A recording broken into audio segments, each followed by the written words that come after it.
Төртүнчү, бул салыктар, мамлекеттик салыктар. Салыктарды көбүрөөк салса, баягы кирешеге салыгы көбүрөөк болсо, мында дагы кыскартып коюшу мүмкүн. Көпчүлүк Европа өлкөлөрүндө мына салыктын ставкасы жогору болгондуктан, же болбосо ушул кирешени азайтуу максатында өндүрүштүн көлөмүн жеке эле жөнөкөй эле чыгымга катары кетирбестен, өндүрүштүн көлөмүн орточо кармаганга аракет кылышат. Мына ушул сыяктуу жана башкалар сунуштоого таасир этет экен. Эми сунуштоого таасир эте турган дагы сунуштоонун ийкемдиги болот экен. Сунуштоонун ийкемдүүлүгү товардын баасы канчалык өзгөрүлсө, сунуштоонун чоңдугу кошо өзгөрсө, бул ийкемдүү сунуштоо болуп саналат экен. Ал эми товардын баасынын өзгөрүшү сунуштоонун чоңдугуна, УСке таасир этпесе, эч кандай таасири жок болсо, бул ийкемсиз сунуш болуп саналат. Мисалы, биз эмгек рыногунан мисал келтирели. Эгерде короо шыпыргычтар,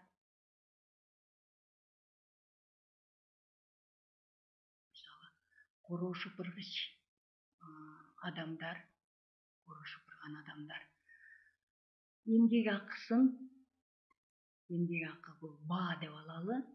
Эмгек акыны баа десек, ошол эмгек акы жогоруласа, эмгек акы көтөрүлсө, короо шыпыргычтардын саны дагы көбөйөт экен. Булардын саны дагы көбөйөт.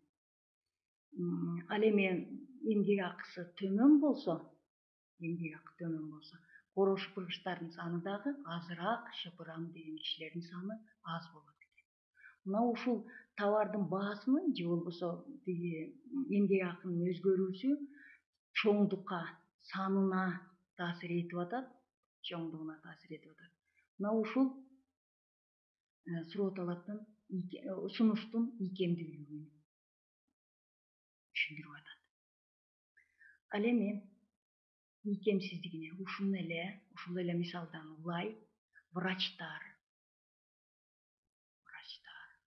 же болбосо мугалимдер эмгек акы, мисалы врачты алсак, эмгек акы көтөрүлдү дейли. Мына акыркы жылдары врачтардын, мугалимдердин эмгек акысы көтөрүлүп атат. Анан ошол көтөрүлгөндө врач болуп иштейм деген адамдардын саны кошо көтөрүлүшү мүмкүнбү? Жок. Себеби канча врач болсо, ошол шаарда же ошол айылда канча врач болсо, ошолор гана өзүнүн эмгегин сунуштай алат. Жөн эле короо шыпыргычтар врач болом деп же мугалим болом деп келе албайт. Себеби алардын саны чектелүү. Мына ушул ийкемсиз сунуштоо болуп саналат. Демек, товардын баасы бул эмгек акынын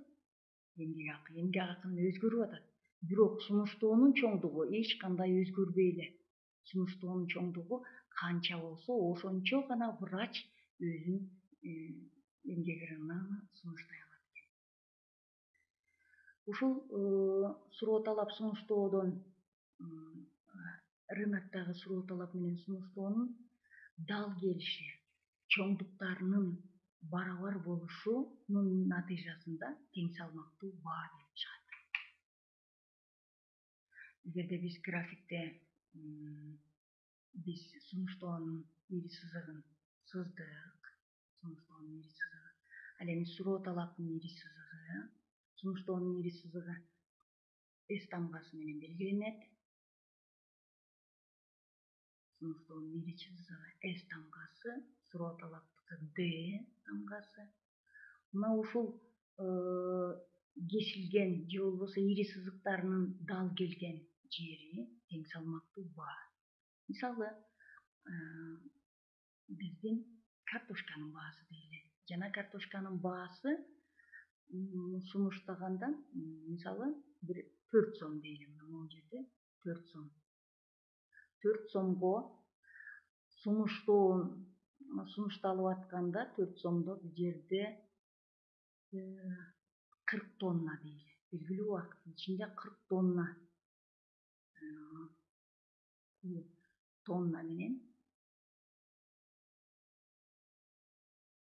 менен берилсин, 40 тонна сунуш кылынып атат. И ошол 40 тоннага сатып алам деген кишинин саны дагы 40 тонна сатылып алынып атат. Ушул тең салмактуу баа болуп саналат. Рыноктогу же болбосо рыноктук баа. Эгерде мамлекет тарабынан же болбосо кандайдыр бир күчтөр тарабынан товардын баасы төмөндөп кетсе, төмөн болот десе, мисалы бир 3 сом болуп кетти дейли. Анда суроо талаптын чоңдугуна караганда сунуштоонуку мына бул жерде 30 тонна сунуш кылынып атат. Ал эми суроо талаптын чоңдугу, товардын баасы арзандап калды да 1 сом болсо дагы, суроо талаптын чоңдугу 50 болуп атат.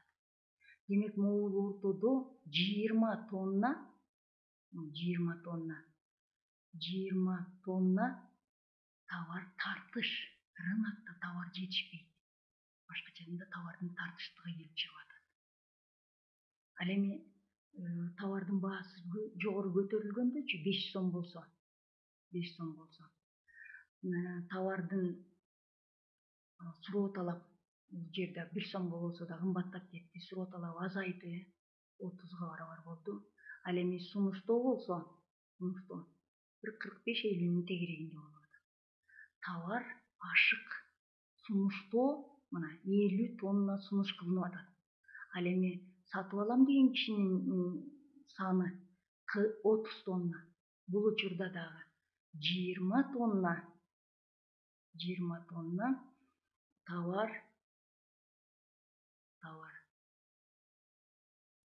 20 тонна товар ашык. Товардын ашыктыгы келип чыкты. Ал эми бул жерде болсо товардын тартыштыгы же болбосо жетишпегендиги, товардын тартыштыгы.